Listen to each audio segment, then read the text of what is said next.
Hello so piti ho na bon chawin nilha pha jan pha jingka pha chile sun pha ken boli na bon chawa dam sela pathinin na koi du kata sanjin ama sa penin hachunung pathin kathang vain ke jong tu jan hi tu sim sei thei dinga jong kan kin cha lo izenam tile nilha langa chu hoina tao khom na kong kile hin bike accident kong hin in zo je ma ko na chun hospital a ko na gong kilein pathen lung senin gong ima cha boy na serious umbe pon ai wangin ana chun ana thon lain ai wangin tu sim ngai nom ho dinga tu ni gol tu sim ha kan sei de hin nang ho jong dam se sa lang ke yong dam se se nge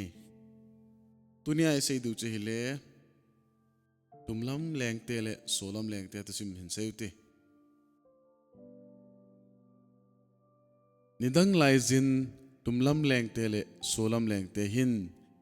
igam sunga sa ke tha to pi po hiti agitil hanin phat te chan kitiap na anei hanin gam gi jong phat te chan ana sep hanin nikhat hi solam leng pa hin ase mang pa ki pujin gam lengin achil hanin hi le tumlam lengte to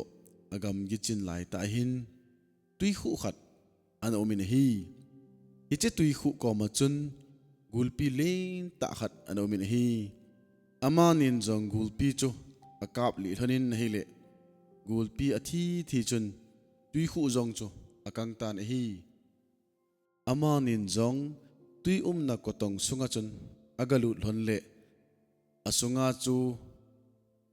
songwa tabang awa seng sung zengin ama nin jong ipi wa ham tin avet le hon le asonga chun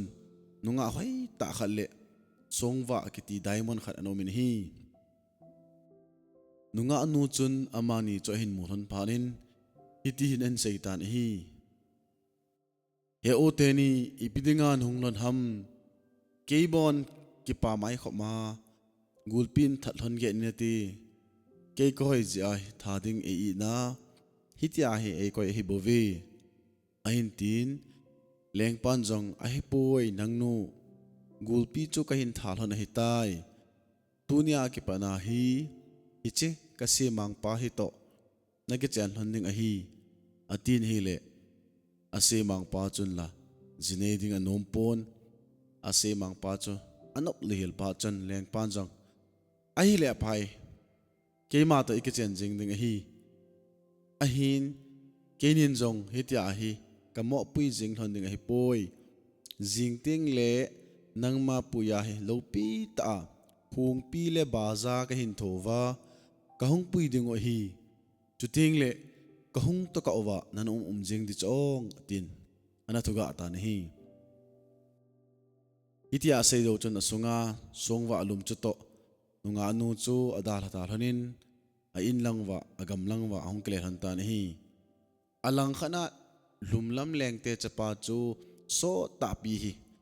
ichinunga anu gulpin le ko sunga ko inu chu ama ngai na ananat leupi a epei ipidoi chuting le ipilowa iti ajan wangwa adam na an lo hil phat hin agam songwa te sipi khat hin icheleng pa chapa na dan cho an het pe in nikhat hi te sipi chun leng pa za vô leng pa hing sonin dam sonin leng pa na chapa na nahi lo le aya dam thei ding hi poi solam lengte to ikigam ge chinwa khun tui khu khat omin ichi tui khu sunga khun nunga hoi ta khat le songwa khat omin ichi nunga anu chu angai je a na hi bove ain tin hi le iti chu leng pan jong lengpa na phat sale keima ta cheng ka ting nunga anu chu ga puijingi atin hi le lengpan jong o chuti a chu ka chapa dam na te ding hi le ga puitang ga pui pe tan adama hi jong le chuting le hi chung vu ma chu ki pa man na thilpi jong ka pi be ding hi ahin ta tan hi azing ni kho hong wa pa chun nunga anu pui ding chun te se pi lam kai na chun se pai tam ta to khung pi baza athowin ake tol ta ven hi nunga anu zong chun solam teng te ungwe tan te atin thanom ta anum le an hi tapon anum lo sa sa chun lumlam leng te chun apui ta ven hi amo chi do do chun solam leng te chu nunga anu pui ding chun hung pi ba za hin tovin ahung ki tol ta ven hi nunga anu namunin pa ding kon hin leng pan jong asipai ho za in nang ho hilai hin kahung to ka in nei na nga jingjengun atin ase mang pa cha ke poin nunga anu na lang cho hin zon han ta na hi amanin jong nunga anu na lang tui khu sunga cho agalut hon le athim del dul jengin zan him a wa jeng jong tabang an hi ta pon asunga galut hon le nunga anu le songwa jong chu ana ta pon hi tui khu pam dung chu avet le hon le mi khonung le sakol khonung achal ve vu jengin amanin jong mi khonung amul hon chu azui zui jeng hon le thumlang leng te khopi achun azui lut hon ta na hi amanin jong khopi songa chun alut honin avet hon le thumlam leng te chun golpi thupi ta ana bolun nunga anu chu sipai thu sagi in ana kul khumun phatta in ananga atawin hi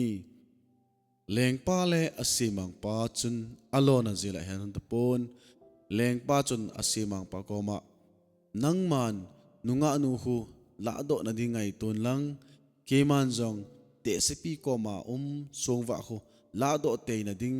in gong ta nge tin lung thim agong hon ta hi leng pan hi ti asimang pa sei pi pha chun nunga nu la do ding chun a chetan leng pan jong te sepi chu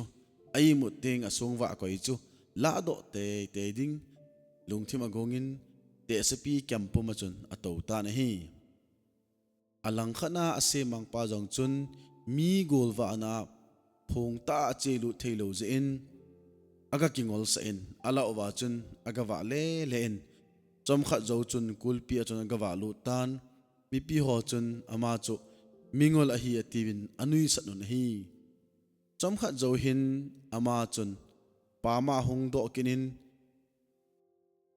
lekha chithi khat iti hin asunin hi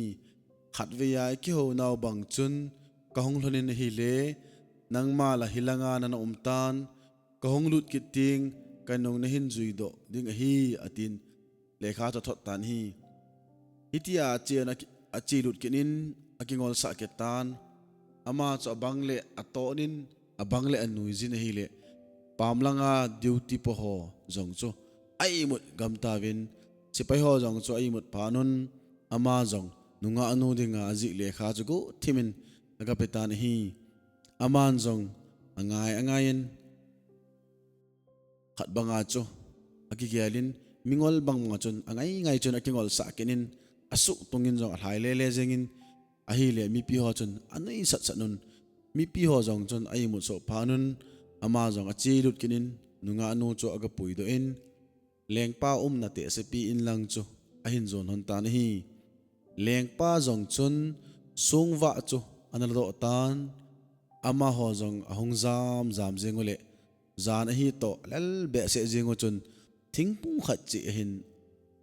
atawun ahi le ai mu tawin hi lengpa simang pa hin anewa pana hi leise chunga achat thei gan hing zu lewa pau hi an het so ke hi ama to na thingpung chunga chun wa te nu pa anagi hlonin hi wa te nu pa chu hiti hin ong keu hlimlanin asimang pa chun go thimchan anoi chan ngai tan hi wa nun hitinan sei tai o lungdei inoi zuwa ho hi achi theilo wole agul pi thau uchun hungki phongin tin atha gam dingo hi antile achalpan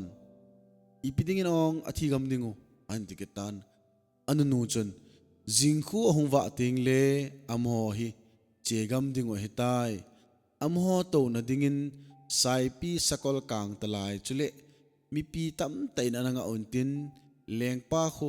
ana salama sat dingo hi lengpa khu asalama sat nu le lengnu le lengpa khu thilon ding hi andetan hi achal pan jong ahi le ipi boleo ahing do thei divem antile anunun zong lengpa simang pa khun hethim hen lang lengpa asalama sangwa khun ama ke salama sat sa hen lang hile hingding hi antitan iti sei pa anchon anunun hi cheng chu bol zong leo athi na dingu khat a na lai je tun che leo lengpa khun leng nu khu a khunin manin tin sai pi chonga khun thlai do pi jengin te sai pi chonga khun ama ne to masat hlon le thite te hlon di atikit tan hele wa chal pa chon ahi le ipiti ilol hlon le ahing theidam atikit tan hele ananu chun kasei ma bangin ase mang pa kho ching thei han lang ama kho to ma sa hen lang hele leng nu la leng pa kho ing hlon ning a hi an te tan hi anunun zong hi cheng chu bol zong leo leng nu la leng pa kho athi na hlon ding om na lai je a kho piu khu a pha ting le leng nu la leng pa khu amasa han po le thilon ding a hi an te tan hi wa chal pa jong thutu ma jengin ai le I piteleo hing thei ding ham antile ananu zo hi aning chal do in paten ngai ji tongo atin ase mang pa khu ching thei han lang ama khu masa hen lang akul piu khu wachim hen lang lut leo abon chawa hing ding hi ande tan hi ajuti la phan chun wa chal pa ki pa ma jengin hi anunu nan sei ke tai ama wang hi cheng him bol jong leo athinal handing om na la ye izenem ti le a khopiu agal hunu ting le golwa lo pi ta in bolun tin golwa ki chai ting leng nu le leng pa khu lum khom pan tan ti ahong I mut hon ting khu le agul piu thal hon chu hong ki pongin tin a in pindan lai lunga alup na a khun zan khang kim pung somlani don khole gulpi chu hung ki khai la a leng pa chun leng nu to in wal hum tan te atin cheu te la thilhan ni hi ati tan hi achal pa nong a hin na te teng ni thudu ma jengin azinu wa a nu cha dongin a hi le I ti hon hen lang hi le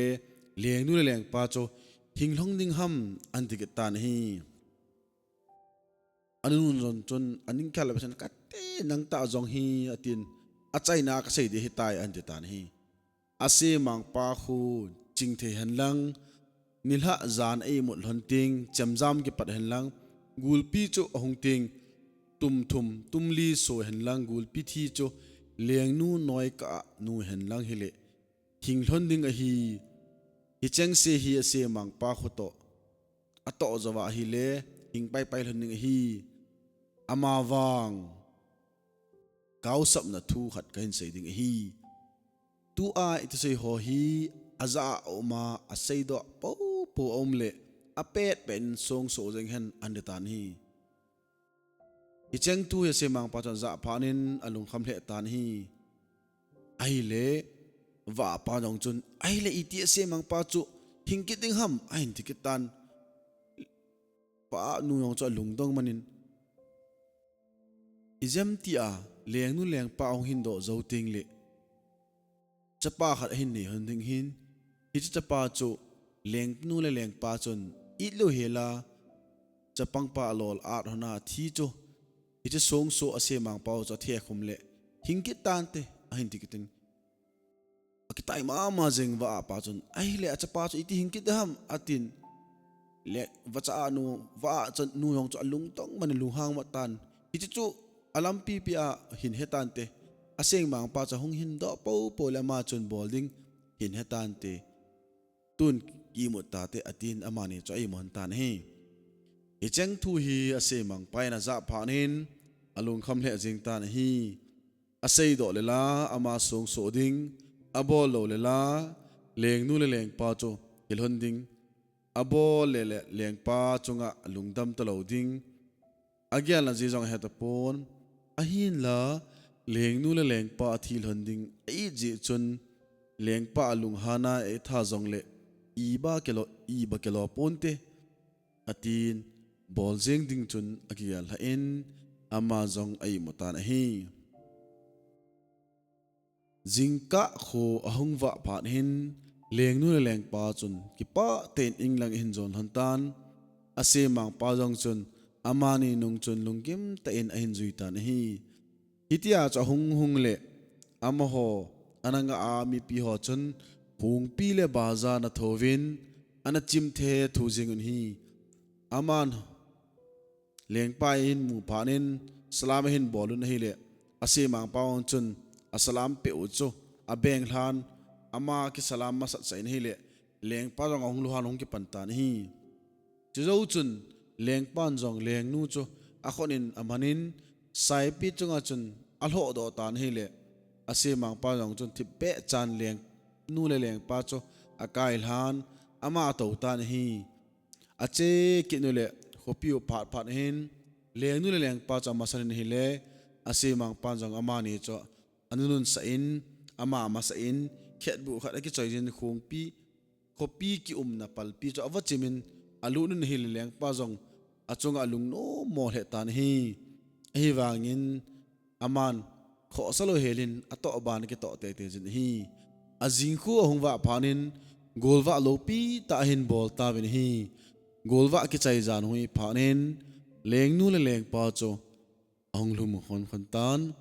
ase mang pan jong chem nam khat ki chai jin leng nu le leng pa chu anga ta nei pha chom khat jan khang kim pung solani donin puible gopi ahung ke tho in van hung ni min vokol pe meiwa ahung ki thingin van agingin gulpi chu van lai jola kunin lengte in pindana chun ahung lut ta nei hi che gulpi chu sut onga kona ke thol do in leng nu le leng pa chu awal thum ning agot ahin gota nahi hi che pa chun ase mang pa ke sel chun acham za ma sat do in gulpi chu asat tanin tum thum tumli aso ta nahi chu zo chun gulpi thi chu them khat alan aga satan pe na chun leng pa le leng nu alum ko ma chun leng nu anoi phang te ni ko ma adip ko nga chun tisan chu awatan hi ichi pat hin la do ji jingla ama tan hiti chun ase mang pa chun ichi gul thi chu leng nu ko ma aga chin aga li do go na hi le leng nu khang tan hi leng nu ong kha phanin ama jong alung hang be setan leng pa ko ma ki tholoi jin na se mang pan su se ding ai goi na se mang pa me phelo hi leng pa zan hi a jong chanong gel mo mongin nang hi lenga na simlo hi tai ni gol pa hin atin hi ti chun leng pa jong chun azinu leng nu na se yong cho agelin aman jong zan hi a anu hang sa hi chun a satan ipining mo nga hi nang hichileng nu ki chen pin ka tile ipidanga ni ki chen pi lo ham ki kanu mo sa ne ki chen sa to ka ki chen pa na ipidanga ka jinu nei la pe gor ham anditan hi le semang pa chun leng pa ta hin leng nu nang to ni ki chen hon ning hi na ti lo ham atin sai pi chunga kana ka to na ading jong nang na towin sipai hon e salam ninga ko nang na ki salam sa in kamasa na ding nang na masain ipina bol mo mong ham semang pa tile seijengin na seilo a hilek tu aba tu pet pe na hina chemza mai na lol ka sat tan de anditan hi ase mang panjong voleng pa hing sonin lung dam sonin nalung ahan le wangin hi cheng thil ka bol ho pi hi bol hi leng nang le leng nu hi na thi te tel handing hi tai na ti handing ka i lon ji a na dei lo lam ta hi jeng jong le thil hezat pi ka hin bol hi ahin ka thil bol hi aji seido leng ape pe na hi sung ka ke so jeng ding hi anja tan hi le leng pan jong alung hang be chen song so tang thing so tang na seilo le kaban tan din hi anti ke tan hi iti pa chen se mang pa jong alung na le tan ase mang pa jong chun leng pa za vo leng pa leng nu leng nu puiza ichi a thingpunga ihungge zanun nangni la nom te ni mulhan tan keima omna thingchunga chun wa te nu pa na gi hlonin hiti na hungkyo hlonin keima chun ka ngai hi tan hi nangman he chul em leng pa keiman zula vanam kim pau ke je chun atin ai le wa anu chun hitin an seitai inuya ho leng te la hi gulpi ana thau hi achungowa hungki phonga leng nu le leng pa hi gulpin atha te te hlanding hi ain te hlan tan hi le wa achal pa chun amana sei pha chun achal pa chun EPT thidon ham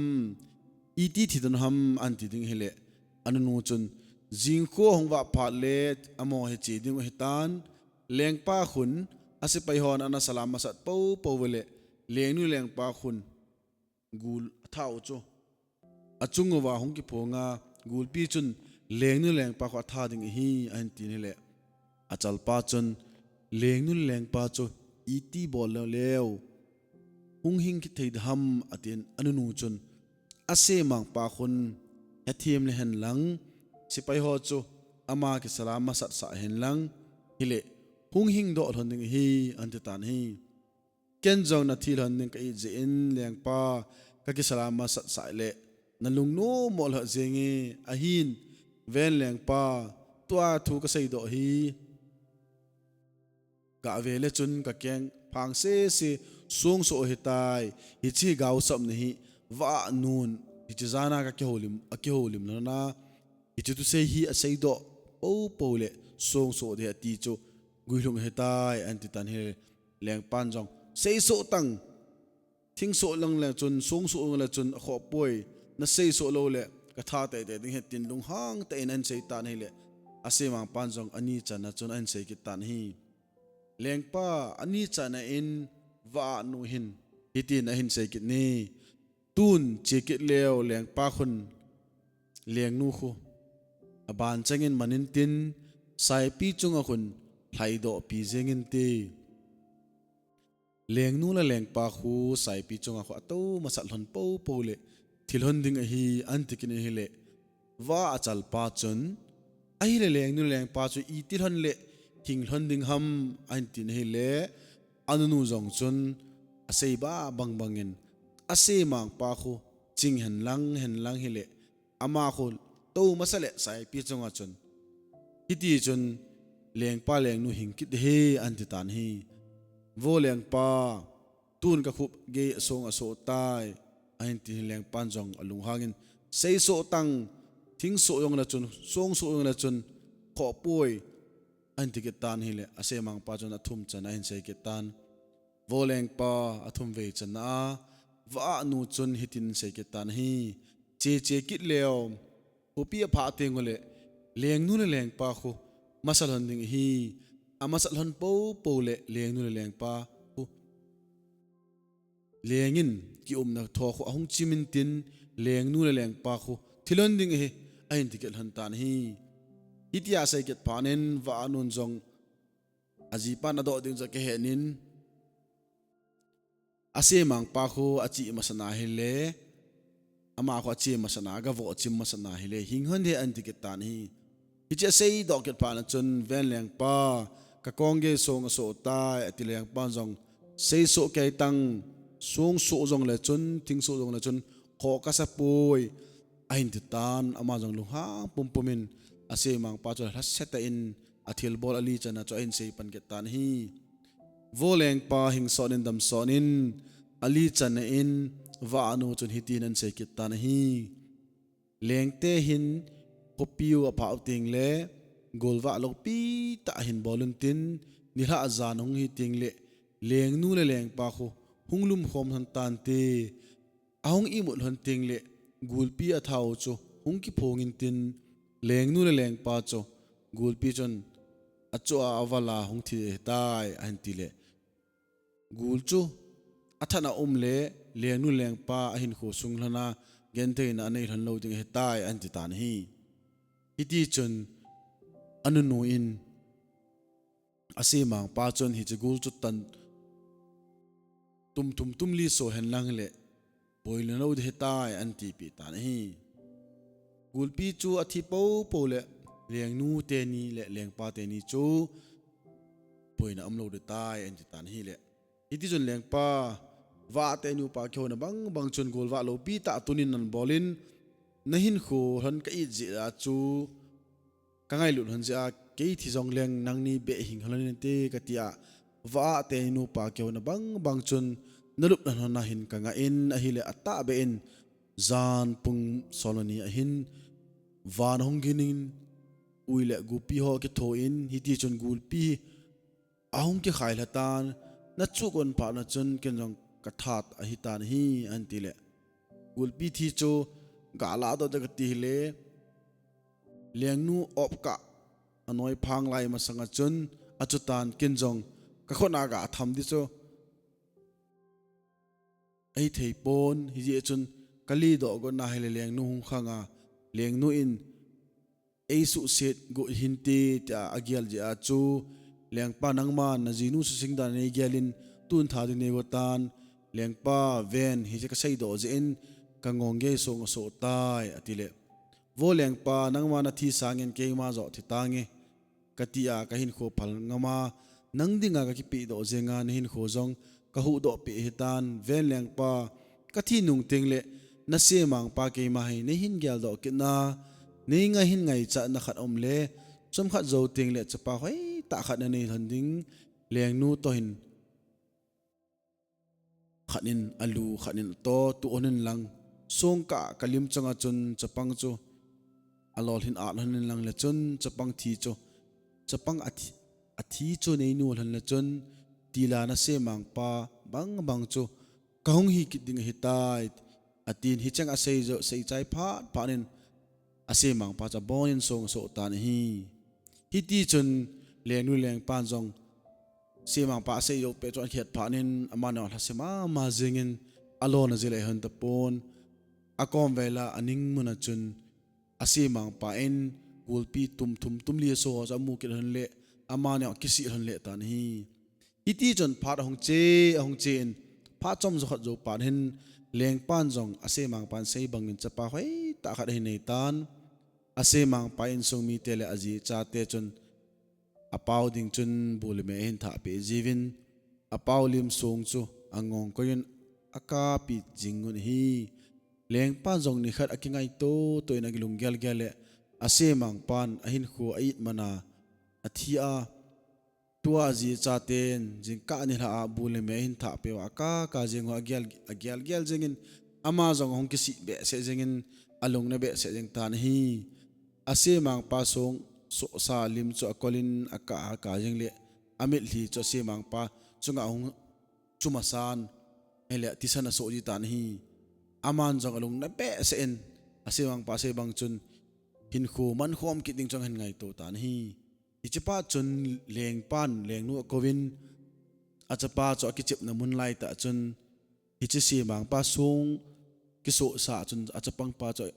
ali mun chun ki chim ne hele leng pa la leng nu chun ahin gyal do tan achapa cho la it ma jeng a hiwanga amani hin kho chu alung se hanji chun ama leng nu ko sei tai vo leng nu kasi mang pa hin kho ilung se na hi ahin kho na to hitan anti tan hele al bolo thele he poi atina man it sa chun enin chala naw ine ki tan the hi se mang pa hi pa ba ki po sangen ama jong le pi hite atin chapang pa chu amalhanin alor a rona thinu khom le ase mang pa chu ahung hing ki tan ase mang pa hungin do ki pha chun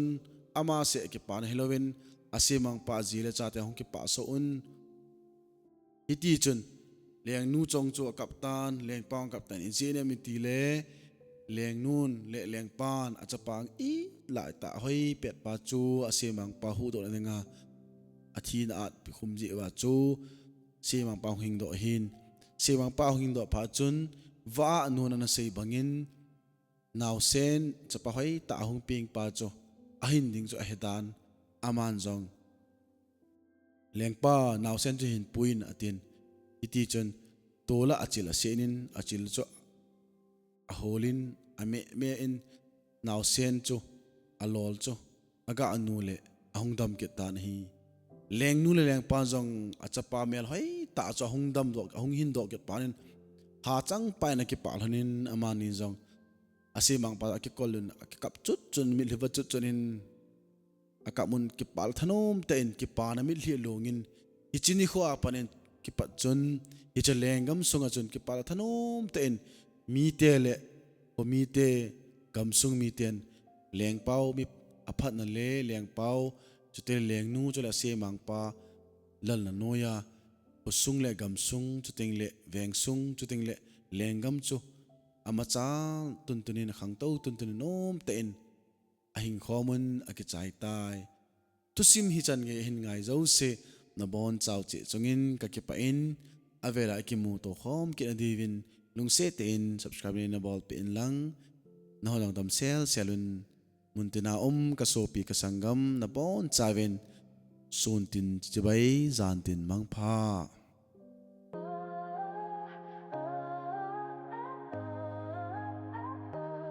ta cha nu le ta cha pa ten phải phung xuống in sự lắng đã tung